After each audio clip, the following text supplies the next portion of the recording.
So, okay, let's say I want to save this out. I'll save it out. I hand it to the client. I'm not going to show you saving quite yet. And he says, this is good, almost perfect, but I want the left side of the business card sand dunes to be flipped in the other direction. So in order to do that, I'm going to click and drag, and I am going to go to Control T for transform and right click. So I'm in transform mode, which has so far allowed me to increase and decrease the size of the image. But there's a lot of other things that can be done in transform mode. If you notice, if I move the cursor here, I can do things like rotate them around. If I right click, I can do things like flip horizontally, which is exactly what we want. Let's hit enter. If I click and drag, I can grab these right here. Control T for transform. Right click to click horizontally. And then do the same thing for these last third. And right click doesn't do anything because we haven't hit Control T yet. I'm going to hit Control T, and you'll notice there's a problem. When I hit Control T, it selected far too much area. I only want it to select right here.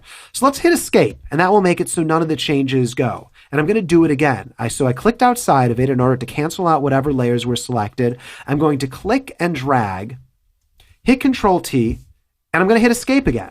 So what's happening? Let's click and drag. What's happening is it also selected this part that has the text on it. So in order to get rid of that, I can do a couple of things.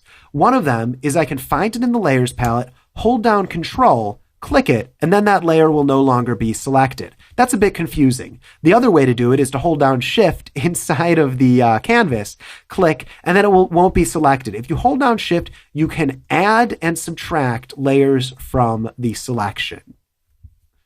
I think that made sense.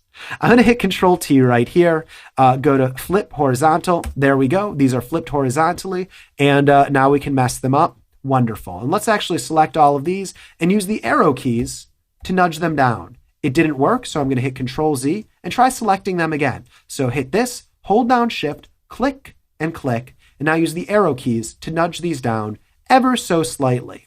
And I'm going to actually select all of these on the bottom as well, because it looks like they're not lined up. And I'm going to move these down. So you'll notice I'm using the arrow keys just to nudge them down so everything kind of aligns how I want. Great.